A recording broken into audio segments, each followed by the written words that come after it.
Retrouvez votre émission Au Passage des Artistes sur Arsène Radio. Arsène Radio, tous les jours, du lundi au vendredi à 19h30. Ne manquez pas vos artistes préférés dans l'émission Au Passage des Artistes sur Arsène Radio. Arsène Radio.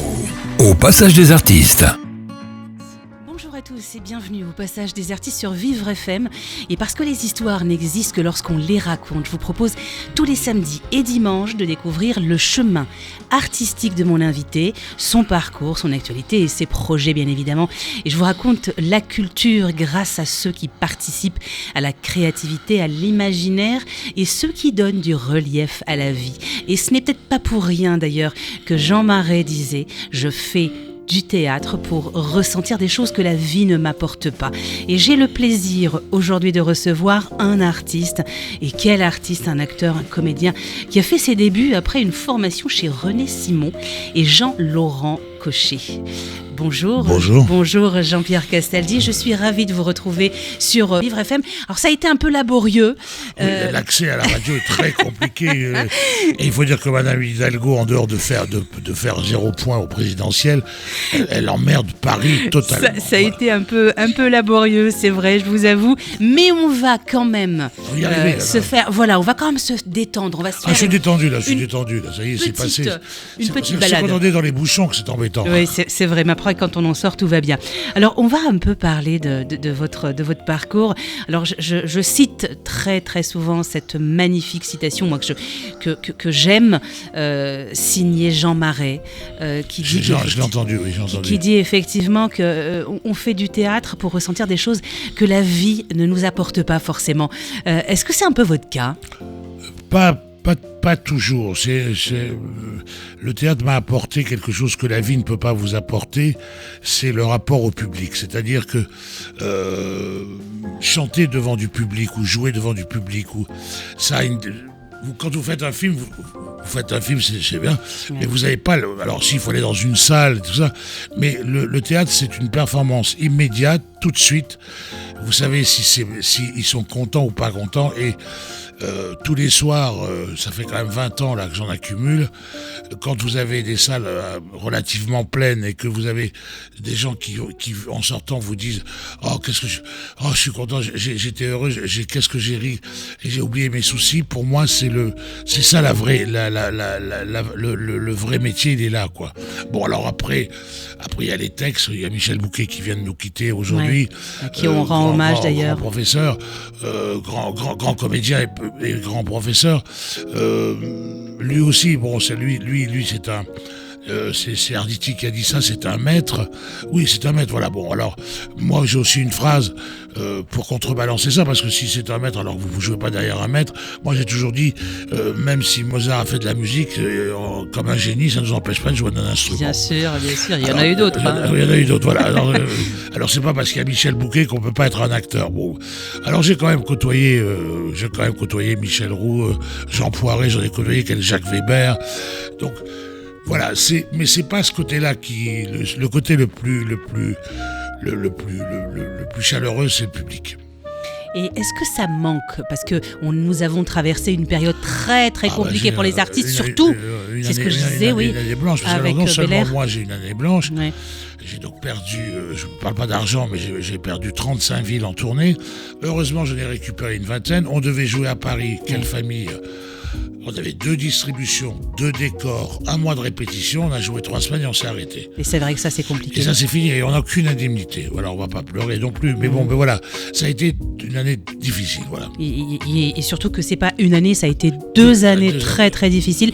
C'est ce que nous disait tout à l'heure Georges Belair, qui est formidable. On a parlé théâtre comme jamais. Alors j'aimerais que vous nous parliez d'abord de votre formation. Est-ce que on se réveille tout jeune ? Non, pas du tout. Moi, pas du tout. Moi, comment les choses se sont passées pour vous ? Je vais faire bref parce que c'est assez long. Mais disons, oui. En gros, je suis né en France, je suis parti à 2 ans en Algérie. J'ai vécu à Oran jusqu'à 6 ans. J'ai quitté l'Algérie, enfin l'Oranie. J'ai fait ma maternelle à Oran, je me réveille. Et je suis parti en Amérique du Sud jusqu'à l'âge de 14 ans à Buenos Aires. C'est ce qui explique dans mon CV que je suis trilingue, que j'ai fait des films américains, que j'ai jamais été doublé en anglais, jamais, c'est toujours ma voix. Ouais. Donc on m'engage pas pour un Anglais ou pour un Américain, on m'engage pour un Français qui parle anglais. Donc j'étais trilingue et donc je me destinais à faire de l'import-export. Et à l'époque, il n'y avait pas de cours de communication comme aujourd'hui ça. Bon. Et mon futur employeur, qui était un très gros de l'import-export sur l'Amérique du Sud, m'a dit d'aller prendre des cours de théâtre pour apprendre à me tenir, à m'exprimer en public. Et c'est comme ça, en consultant mes trucs, parce que je faisais chambre de commerce britannique, chambre de commerce je suis conservatoire, donc on ne peut pas y rentrer sans concours. Et derrière René Simon, je suis rentré au cours Simon. Voilà. Ouais. J'ai fait un passage de 4-5 mois chez René Simon. J'en suis parti en très bon terme avec lui, mais enfin, il m'a conseillé de partir faire mon service militaire. J'étais à 2 doigts de tout abandonner parce que quand même je trouvais ça un peu aléatoire. J'ai un ami qui nous a quittés malheureusement aujourd'hui, qui m'a dit, mais tu sais, il y a Jean-Laurent Cochet, c'est un gars qui vient de démissionner du français, c'est un grand professeur, c'est un grand maître. Tu devrais aller voir parce que ça va t'intéresser. Et effectivement, j'ai été m'inscrire au cours Cochet 2 mois. À vrai dire, j'y allais pour 2 mois avant de me réinscrire à la fac. Et le vrai virage de ma vie, il est là, quoi. Enfin, il est là. Et quand j'ai joué au TNP, quand j'ai vu un spectacle au TNP... Lequel ? Oh, je me souviens plus, c'était à l'époque de George Wilson. C'était un Ionesco, mais je me souviens plus du titre. Mais je me souviens d'une chose, de l'enseigne qu'il y avait derrière, quand j'attendais de rentrer au théâtre. Il dépend de celui qui passe, que je sois tombe ou trésor, ami n'entre pas sans désir. Et à la fin, j'étais au troisième étage, c'était le grand Chaillot, c'était celui de 2500 places, 2400, 2200, je sais plus combien. J'étais tout à fait en haut, et quand les gens ont commencé à partir, je suis resté assis là, et j'ai regardé le trou noir du TNP où il n'y avait pas de rideau, juste un service dessus. Et je suis resté comme ça, pensif, en me disant, ça doit être quand même extraordinaire d'être là-bas. Et 2 ans plus tard, enfin 3 ans plus tard, j'y jouais. C'est exceptionnel. J'y jouais, j'étais sur le plateau. Formidable. Ouais, c'est une belle aventure. J'étais des frites dans le Vesquaire, mis en scène par Gérard Vergès, et je jouais avec Jacques Villeray, qui nous a quittés, avec qui je suis resté très ami jusqu'à son départ. Est-ce que vous avez cette nostalgie, comme on peut tous l'avoir dans notre domaine? Est-ce que vous êtes un peu nostalgie de ce temps qui passe, de ces amis qui partent, de ce théâtre qui est différent, de ce milieu aussi qui devient différent? À 77 ans, le problème, c'est que le monde que j'ai côtoyé pendant 30 ans, il a disparu. Ouais. Ils sont plus là. Michel Bouquet, c'est un survivant, 93 ans. Mais je dis Yves Robert, Claude Sauté, Molinaro, il me reste Claude Zidi encore et Kaminka, mais enfin bon, j'ai quand même beaucoup de... Et puis surtout, le métier a énormément changé. Ce n'est plus le même. On ne marche plus sur les mêmes critères, sur les mêmes valeurs, sur les mêmes... Bouquet dit c'est un métier de l'exigence, etc. On est quand même très loin de l'exigence au niveau de certains... Malheureusement. Voilà, donc, si on préfère, on est sur une théorie, c'est vrai que n'importe qui peut faire du cinéma.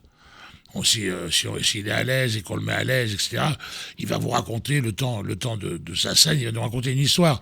Le problème, c'est de renouveler cette histoire pendant 50 ans. Ça, c'est une autre histoire. Mais ça, on n'en parle jamais, parce que vont devenir ces gens-là?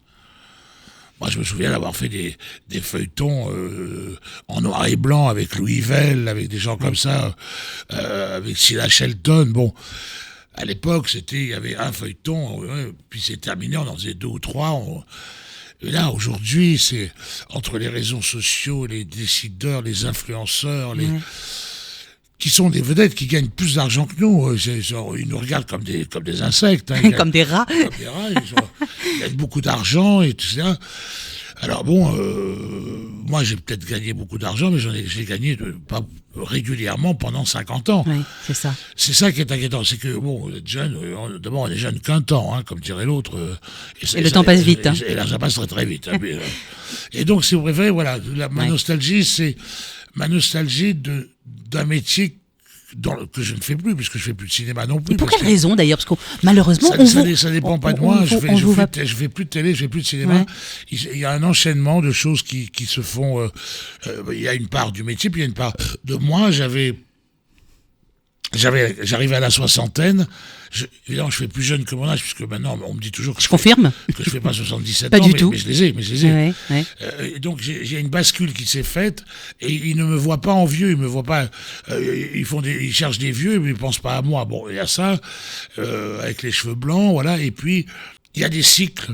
Et puis, je suis dans le théâtre, je suis plus disponible, donc je peux plus m'engager. Vous vous rendez compte, là, j'ai signé pour 2023 une pièce de théâtre déjà, c'est-à-dire que déjà en septembre, c'est plutôt une bonne nouvelle. Oui, déjà en 2023, j'ai déjà un projet qui va être lancé, et là je viens de finir Quelle famille, que j'ai joué 4 ans. Excellente pièce. Et j'ai démarré il y a 2 mois ou 3 mois Les Beaux-Pères. Les Beaux-Pères, oui. Que je redémarre avec Stevie, avec Stevie, que je redémarre au Mans la semaine prochaine. Donc le planning est plutôt chargé. Voilà, donc je ne peux pas avoir des rôles. Alors je peux faire des guests de 3-4 jours, et qu'il faut qu'ils tombent dans les bonnes périodes, il ne faut pas que j'ai des villes. Donc c'est compliqué, vous voyez ce que je veux dire. Alors que quand je faisais du cinéma, pas que j'attendais, mais je disais toujours, si on me téléphone demain, je peux partir en Australie. Quoi. Oui, voilà. C'est ça. Est-ce qu'avec l'âge, on est un peu moins fougueux, on est moins dans l'élan, dans la spontanéité, dans la passion? Est-ce qu'on est un peu plus blasé lorsqu'on s'installe dans l'âge à un moment donné? Je suis pas blasé. Non, pour moi, je dis toujours, dès que j'arrive dans un théâtre, disons qu'on est moins sensible. Par exemple, à 50 ans, j'aurais plus fait de cinéma, j'aurais été malade. Là, je suis pas malade du tout. Il y a quand même pas beaucoup de films que j'aurais aimé faire, alors que vous savez, à l'époque où je faisais du cinéma, on disait il y a une dizaine de films dans lesquels il faut tourner. Bon, c'est lesquels à l'époque, c'était les films de Sauté, les films de Robert, etc. Zidi. Bon, j'étais dedans, donc j'avais pas. Là aujourd'hui, je suis un copain, il a une très belle expression, Jean-Claude Dauphin. On a disparu des radars, Jean-Pierre. Là, on n'est plus, on n'existe plus. Voilà, on n'existe plus. Et c'est triste pour nous, parce que c'est vrai que l'exigence n'est pas la même. On nous propose d'autres choses, alors on fait avec. Mais on a quand même le droit de demander et d'exiger autre chose. Il y a plein de choses. On était très cher, on coûte beaucoup d'argent, donc il y a plein d'acteurs qui travaillent beaucoup moins cher. Et puis surtout, ils n'ont plus besoin de nous. Il suffit qu'ils aient un nom et ça leur suffit. Après, on met Mademoiselle une telle, et à côté on lui balance des invités guests connus, et on la fait exister comme ça. Ils se cooptent entre eux. Les Américains disent qu'on a le cinéma le plus incestueux du monde. Un jour c'est le mari, un jour c'est le fils, un jour c'est le... Voilà. Il va falloir faire avec. Est-ce qu'il y a des rôles que vous avez refusés ? Et pour quelle raison d'ailleurs ?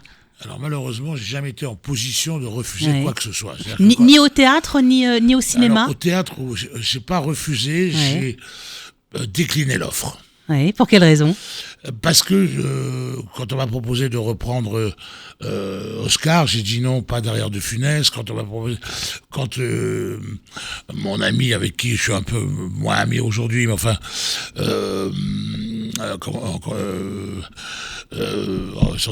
Laurent Baffy m'a proposé Sex Magouille, j'ai refusé.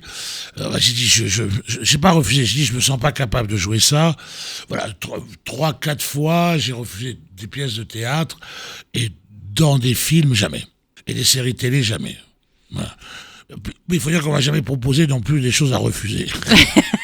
C'est peut-être bien, à la limite. On va parler un peu de votre premier rôle. On fait d'abord une pause, et puis on va repartir un peu en arrière. On va ouvrir, on va dire, une petite parenthèse, et on va découvrir Jean Dupuis. Je ne sais pas si ça vous dit quelque chose, mais j'imagine que oui. On va en parler juste après une pause musicale. Jean-Pierre Castaldi. Keep it low key, keep it softly spoken, with no strings tying you to me. I'm happy in your company with no emotion, 'cause my love deserves to be free. I never wanna look at a house in the garden, I never wanna lock you down. I know you're not mine, it's just my turn, but we can still have fun for now.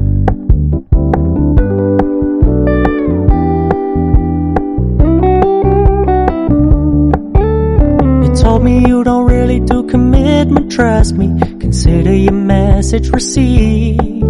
When you said you couldn't take us too seriously, I must admit I was relieved. 'cause I never wanna play happy families with you, but I like having you around. I'm fully aware this is a flash in the pan, but we can still have fun for now.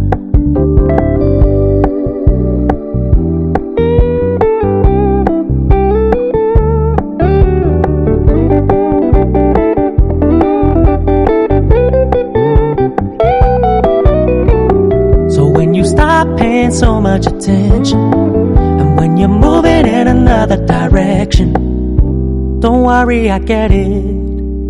I meant what I said when I said it, lady. I never wanna look at a house in the garden, I never wanna lock you down. I know you're not mine, it's just my turn, but we can still have fun for now. No, I never wanna play happy families with you, but I like having you around. I'm fully aware this is a flash in the pan, but we can still have fun for now. Yeah, we can still have fun for now. Oh, we can still have fun for now.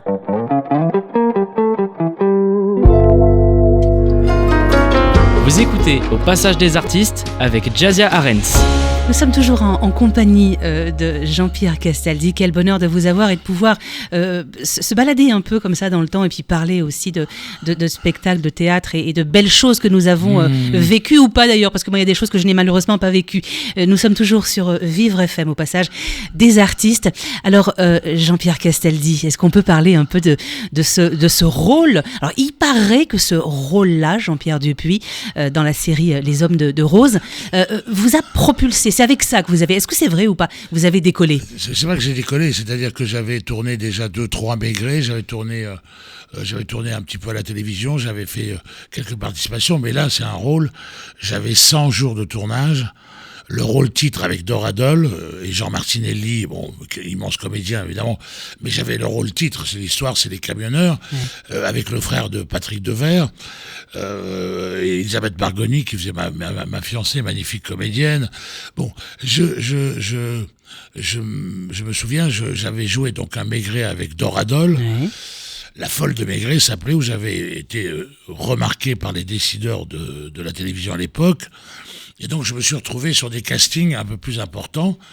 Et donc, elle me croise, elle me dit, Jean-Pierre, ça fait 3 jours que je te cherche. Je venais de divorcer donc j'étais domicilié chez mes parents. Là, et elle me dit, je te cherche depuis une semaine, il y a un rôle pour toi, il faut absolument que tu ailles le voir. Bon, donc, j'appelle, le metteur en scène me reçoit, et il me dit, je reste à dire, moi je veux bien vous recevoir, mais vous savez, le casting a été décidé. Ouais. Et puis là, Gérard Cyr, qui nous a quittés malheureusement, Gérard Cyr est au courant, il voit une photo de moi, et puis il m'avait vu dans je sais plus quoi, il me dit, mais je déjeune avec lui, il rappelle le metteur en scène, formidable. Je retourne au bout de Chaumont, et là, il me dit, bon, bah écoutez, monsieur Gérard Cyr, l'auteur, veut absolument, donc il met ma photo, il y avait, alors à l'époque, il y avait Bernard Fresson, il y avait Philippe Léotard, il y avait 2-3 noms comme ça, et puis un autre garçon qui était le favori d'ailleurs de la chaîne, mais qui était tout sauf un camionneur d'ailleurs, et donc je suis arrivé au dernier moment. Je me souviens à l'époque, je sortais d'une période un peu de chômage, j'avais arrêté de faire du cinéma, donc j'étais entre deux eaux, j'avais fait le film de Marcel Carnet qui avait pas très bien marché, pour moi, qui avait été un peu un enterrement, ils avaient sorti Les Valseuses, Gérard devenait une vedette, Devers devenait une vedette, et moi j'avais fait un film de Marcel Carnet, le grand cinéaste, mais il avait fait même pas 50 000 entrées ou 100 000 entrées, bon. Donc dans ces cas-là, à l'époque, c'était punitif. Hein, je veux dire, on disparaissait. Ah oui, c'est rédhibitoire. Là, il fallait pas. Hein. Il fallait attendre. Il fallait faire un tour de manège pour avoir. C'était la punition. La punition. Voilà. Et donc je me revois et donc j'arrive. Coup de téléphone, le metteur en scène m'appelle, il me dit, écoutez, la chaîne vous a choisi. Donc je monte au but de Chaumont, j'arrive, il me met 6 épisodes. Je descends chez le chargé de production, je rentre un plan de travail grand comme ce mur, Jean Dupuis, 100 jours de tournage. Et puis, vous savez, à l'époque, on avait des barèmes à la télé, on gagnait tant, etc., etc. Donc, il me dit, alors, vos derniers rôles, vous étiez à temps, plus l'agent devait tant, et il me propose 200 ou 300 francs de plus que ce que j'avais gagné sur l'émission d'avant. Et là, dans ma tête, je dis, putain, j'ai plus de dettes à la banque. Et il commence à faire des projets. Non, mais... Et je me dis, et je blanchis. Et il me regarde blanchir. Non, bon, d'accord, c'est vrai. Non, bon, alors, écoutez, bon, je vous la fais brève, il me donne un prix presque auquel j'aurais jamais rêvé. Et il me dit, et vous serez payé en dollars comme ça. Et je redescends, je me revois descendre les escaliers de Butte Chaumont. Je fais le numéro de mes parents de 704 20 52, oui, je m'en souviens encore. Ouais. Maman, j'ai plus de problème d'argent. C'est génial. J'ai 3 mois et demi de tournage. Je fais Paris-Téhéran par la route. J'ai fait un stage de camionneur. Et à la diffusion, il y avait une émission sur RTL qui s'appelait « Les routiers sont sympas ». Et donc, tout d'un coup, du jour au lendemain, parce qu'à l'époque, attendez, les audimates, ça ferait rêver tout le monde. J'en faisais carton plein. Ouais, ça c'est génial. Et c'est vrai qu'en 6 épisodes, je ne pouvais plus marcher dans la rue. Et c'est jamais parti. Et oui, depuis d'ailleurs, j'imagine, mais c'est vrai que ça c'était une belle période. Vous savez, quand ils ont privatisé TF1, j'étais dans les 3-4 feuilletons qui avaient fait les plus gros scores de TF1. Pas privatisé. Ouais, non, mais ça c'est une époque. Alors j'allais dire révolue, mais il faut pas le dire, il faut pas l'accepter. Dans les années 80, vous êtes dans un autre registre, on va dire comédie. Vous partez dans la comédie. Alors on vous retrouve avec Yves Robert, par exemple. Alors c'est assez incroyable. Je joue des rôles sérieux au théâtre. Oui. Tout le monde oublie que j'ai partagé la scène avec Jacques Weber dans 2 grands spectacles de 3 heures, Monte Cristo et Spartacus. Oui, vraiment des trucs. Oui, c'est assez costaud. Assez costaud, voilà. Et puis j'étais très ami avec Didier Caminca, qui était aussi un copain de Xavier Gélin, qui était un de mes meilleurs, presque un frère pour moi, qui nous a quittés trop tôt malheureusement. Et des fois, je me mettais en colère. Et Caminca me disait, tu sais que tu me fais rire. Et Caminca me propose, juste avant le tournage des Hommes de Rose, il me dit, il y a un acteur qui est obligé d'aller faire, on ne peut pas lui faire perdre ça, on lui propose un rôle dans une série, et j'aimerais bien que tu le remplaces au théâtre. Et donc je vais voir la pièce, une boulevard, un truc drôle, sans bruit, t'as plus rien. Je trouvais ça presque insultant.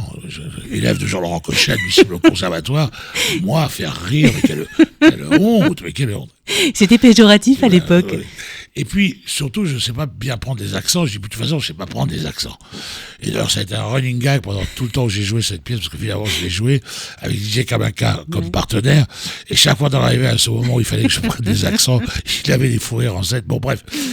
Mais bien m'en a pris parce que 2 ans plus tard, Molinaro, avec qui j'avais tourné à la télévision, m'appelle et me dit, c'est toi qui as joué le parachutiste au théâtre? Je dis, oui, il paraît que t'étais très drôle.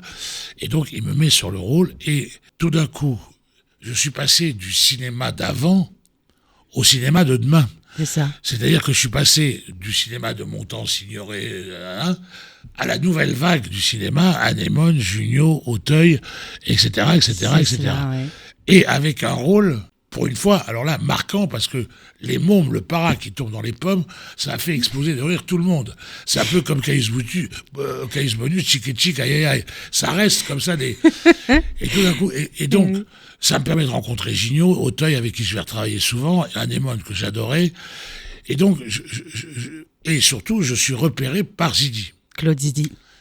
À qui je dois la fin de ma carrière. Bien évidemment, il y a eu les ripoux contre ripoux déjà avant, puis après il y a eu ripoux contre ripoux, Astérix. Il y a eu Astérix, c'est le final. J'ai Arlette. fait Arlette. Non, et puis, vous savez, quand vous avez un metteur en scène comme ça, avec lequel... attendez, parce qu'il n'y a pas que lui, j'ai quand même décroché Sauté aussi, quelques jours avec moi, qui est un très beau film, un des films préférés de Sauté. Oui. Qui me dit cette phrase extraordinaire, quand tu arrives, tu fais rire. Alors, Quand il y a Claude Sauté qui vous dit ça, c'est quand même pas une... Mais c'est assez paradoxal parce que vous êtes quand même assez impressionnant. C'est-à-dire qu'au début, quand on vous connaît pas, on a un peu peur, on appréhende, parce que d'abord, on se dit, oula, il a mauvais caractère, on le voit tout de suite. Mais au fond, quand on gratte un peu, on vous trouve drôle et sincère. C'est tout le paradoxe c'est tout le paradoxe du métier de comédien, c'est-à-dire que ma belle-mère, qui est une immense actrice, me disait un jour, vous savez, Jean-Pierre, il n'y a pas de mal à montrer ses failles. Et c'est vrai que tout d'un coup, moi je suis un mec balèze, mais comme tous les mecs balèzes, il faut le faire oublier aussi. Voilà, vous voyez ce que je veux dire. Il ne faut pas qu'on le voie. Il ne faut pas qu'on le voie. Vous avez remarqué, les gros, ils sont très légers quand ils dansent ou quand ils bougent. C'est des plumes. Ils se déplacent parce qu'ils ont une telle masse à faire bouger qu'ils sont toujours assez élégants, enfin, quand ils sont dans le spectacle. Et donc moi, je veux dire, je vis ce paradoxe. Et j'ai appris très vite, parce que Sauté, parce qu'Yves Robert, parce que Kamaka, parce que on peut faire une scène comme ça, drôle et sérieuse. On peut faire les deux. Ouais. Avec le même texte et la même situation. Bien sûr. Il suffit, à un moment donné, de se moquer de soi. Enfin, voilà. J'ai très vite pigé.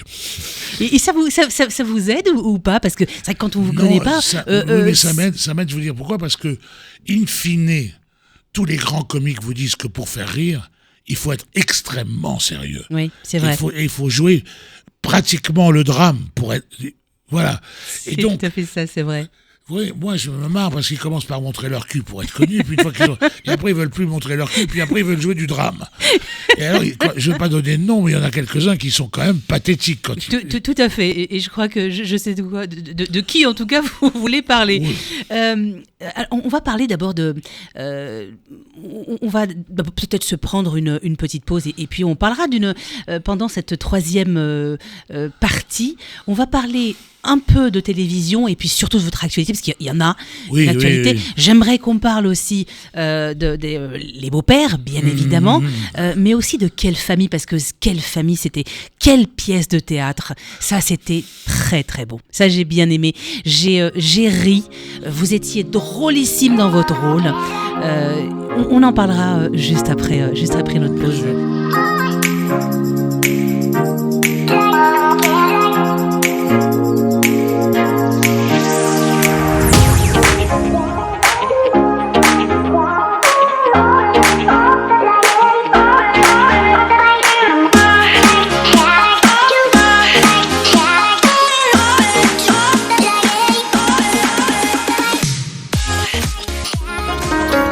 Vous écoutez Au Passage des Artistes avec Jazia Arens. Vous êtes toujours à l'écoute de Vivre FM et vous êtes toujours au Passage des Artistes avec mon invité aujourd'hui, Jean-Pierre Castaldi. On va parler dans cette troisième et dernière partie, parce que le temps passe vite, on va parler un peu de cette parenthèse que vous avez, souhaité ouvrir, ou pas d'ailleurs, vous nous le direz, la télévision, l'animation télé, qui est un autre métier. On en a parlé d'ailleurs avec Georges Belair, qui a aussi fait pareil. Oui, bien sûr. On vous a appelé, vous avez choisi. Comment les choses se sont passées? Pour Fort Boyard. Oui. Fort Boyard, j'ai eu dans ma vie une compagne qui était responsable d'une chaîne de télévision. Et quand Patrice Laffont a quitté le Fort Boyard, mon nom est arrivé naturellement dans sa tête. De là, bon. Et en même temps, Michel Cotta, la directrice de France Télévisions à l'époque, était pas une fan, mais enfin, elle trouvait que c'était un bon acteur et que elle avait dit pourquoi pas. Donc, alors, les producteurs étaient pas chauds du tout. Mais alors, comme toujours dans ces cas-là, on fait des panels, on met les noms et puis les gens votent. Et je suis arrivé en tête, à la surprise générale. Alors là, les producteurs ont dit, oui, mais on n'avait pas un panel assez large, ils ont passé de 500 à 3000.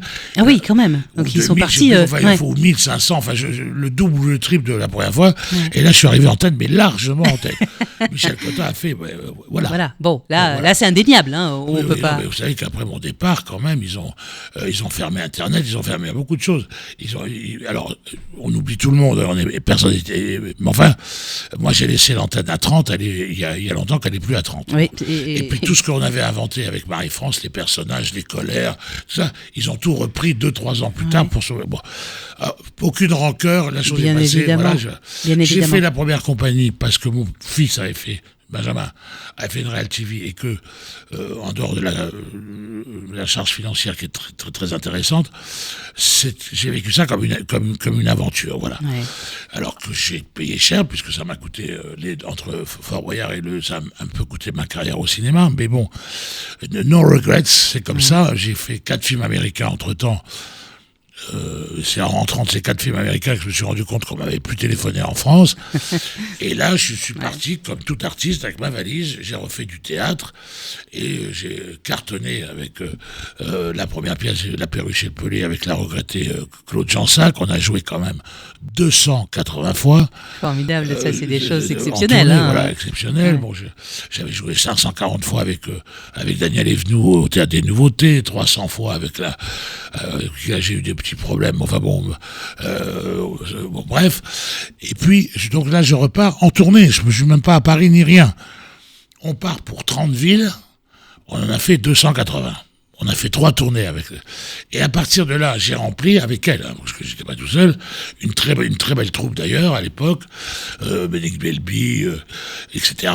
Au bout d'un moment, tac, et puis arrive Quelle famille ? Mon producteur de l'époque, toujours le même d'ailleurs, qui me fait travailler depuis 30 ans, il m'a monté pour moi une pièce avec Jean-Laurent Cochet, parce que j'ai eu le plaisir de jouer avec mon prof 40 ans plus tard, un Guitry, donc et Guitry, pas n'importe qui. Guitry, ouais. On a fini à l'Opéra de Vichy devant 1100 personnes. Je veux dire, c'est un moment que j'oublierai jamais. Bon, bref. Jean-Pierre, on n'arrive pas à la monter, c'est difficile, production, on est 7 en scène, mais j'ai trouvé une coproduction à Bordeaux, tu jouerais à Bordeaux, mais alors là, pour l'argent, il faut s'arranger, bon. Mieux vaut tenir que courir. Je pars à Bordeaux, et là, bien m'en a pris, parce que j'ai rencontré un mec formidable, Xavier Vuitton, qui m'a dit tout de suite, voilà, Jean-Pierre, on va monter un boulevard, comme au théâtre ce soir. Qui est également directeur de trois théâtres à Bordeaux. Et un passionné, un fou de théâtre que j'aime vraiment beaucoup. Et là, tout d'un coup, avec Armel, d'abord avec Armel, ça s'est très très bien passé, avec Vuitton aussi, et dès le premier jour, ça a fonctionné. Ouais. Et parce qu'on était dans c'est une mécanique, c'est réglé comme pas la musique, parce que Vuitton fait de l'opéra, donc bon. Et on a joué 3 mois à Bordeaux en permanent, enfin 3 jours par semaine, ce qui est rarissime. On est parti en tournée sur 30 villes, 25 villes. Au milieu des 25 villes, des théâtres où on était passé, on appelait d'autres théâtres. Prends ça parce que c'est drôle. On a joué 180 fois malgré Covid. Mais quelle famille. Ça, je m'en rappelle très bien. On n'a eu que 3 salles pas pleines. Et c'est vrai que, en plus, à l'époque, ça commençait quand même à devenir très compliqué pour le théâtre. Pour tout le monde, des pièces. Avant le Covid, les chiffres baissaient. Nous, on a joué complet partout. Je vais même vous avouer quelque chose. La pièce était drôle, enfin. J'ai jamais pensé à un tel succès. Et moi, tout le monde me dit, c'est formidable, t'es drôle, c'est vrai. J'ai joué ce rôle avec une facilité, parce que je joue même pas comique ni rien. Et il vous collait à la peau, ce personnage-là. Exactement. C'était vous. C'était vous. Moi. Il vous ressemble maintenant que je vous connais un peu.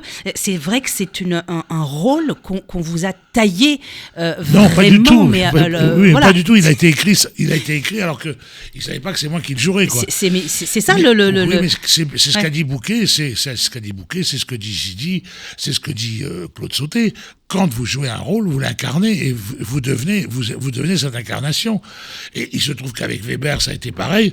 Écoutez, j'ai quand même une gueule à part, un emploi à part. Si vous regardez mes films, vous remarquerez, j'ai toujours la même gueule, mais pas tout à fait la même. On a les stigmates des rôles. Et quand je restais un quart d'heure en coulisses, mes partenaires pourront vous le dire, je suis toujours un quart d'heure, 20 minutes, j'écoute les gens rentrer pour savoir à quelle sauce s'ils sont nerveux. J'ai appris ça avec Jean Poiret. Je suis en concentration et je veux dire, c'est-à-dire que quand je suis là-bas, il peut rien m'arriver. Et je suis dans la situation parfaite de l'acteur. Tu me parles, je te réponds. Et moi, je bois vos paroles parce que je suis déjà sur les planches à vous écouter et puis à vous regarder. Est-ce que le théâtre a changé, Jean-Pierre Castaldi? Non, alors lui, non. Non. Les règles sont immuables. Les tricheurs, ils sont tout de suite débusqués. Je veux dire, un acteur qui est pas juste au théâtre, ça se voit tout de suite. Ça. D'ailleurs, il y a des associations d'acteurs qui ne peuvent pas se faire. Il y a je vais pas donner de nom, mais il y a des acteurs qui peuvent pas jouer avec d'autres acteurs. Ça ne matcherait pas, ça ne pourrait pas communiquer. Et ça se voit, ça se sent sur scène. Vous savez que moi, quand je fais des masterclass, avant même qu'ils parlent, je les sors de scène. Alors c'est pour vous dire.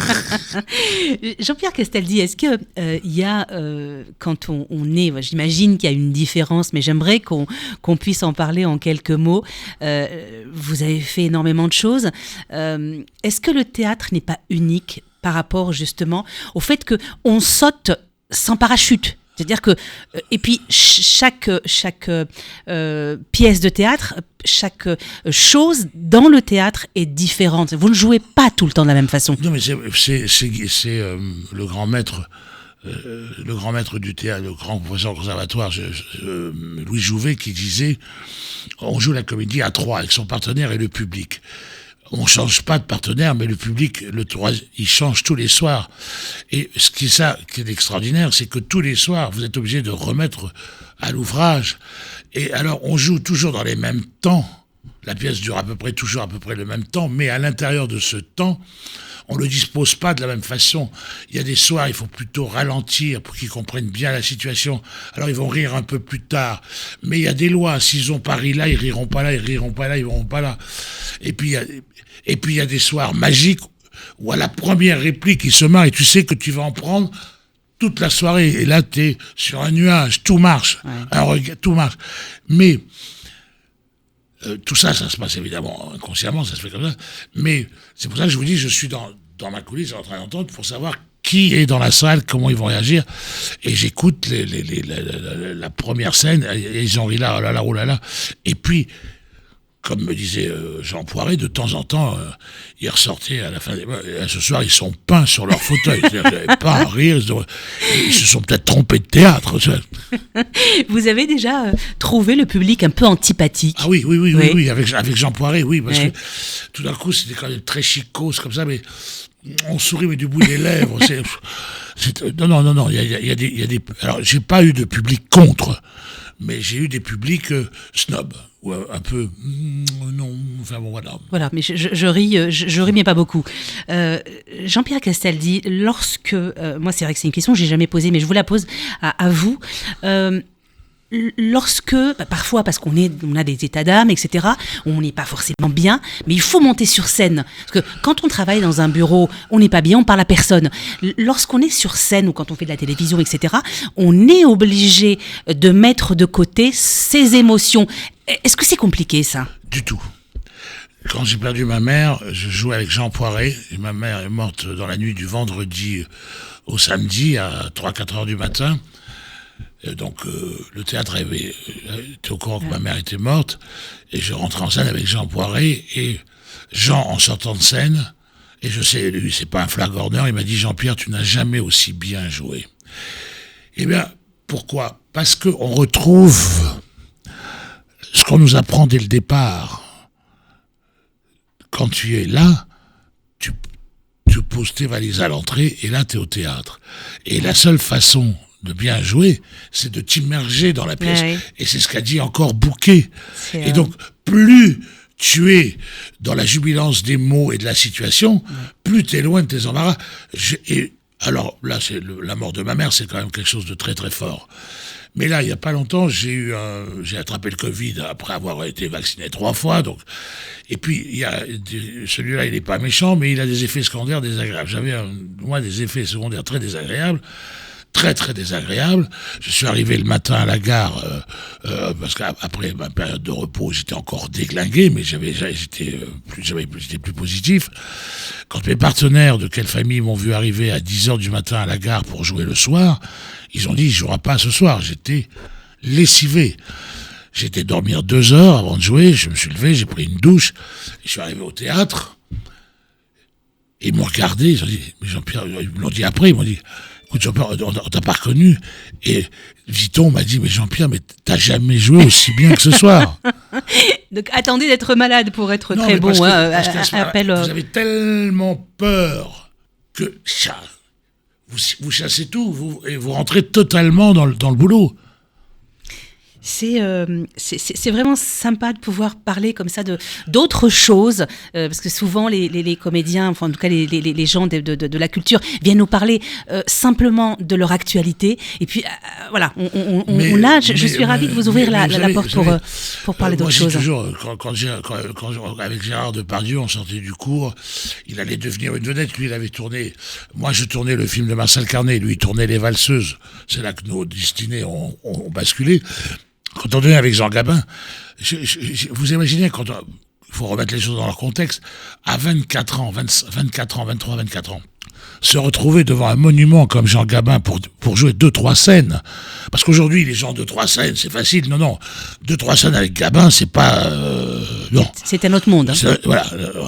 Et dans ma vie, j'ai eu Gabin, vous savez, quand j'ai tourné 5 ou 6 jours, je faisais le meilleur ami de Mastroianni dans Chin Chin, un film américain. Je veux dire, quand vous arrivez dans Mastroianni, c'est la colonne Vendôme comme acteur, c'est un immense acteur. Et quand à la fin de la scène, il dit au metteur en scène, oh non, on a fait la comédie. Qu'est-ce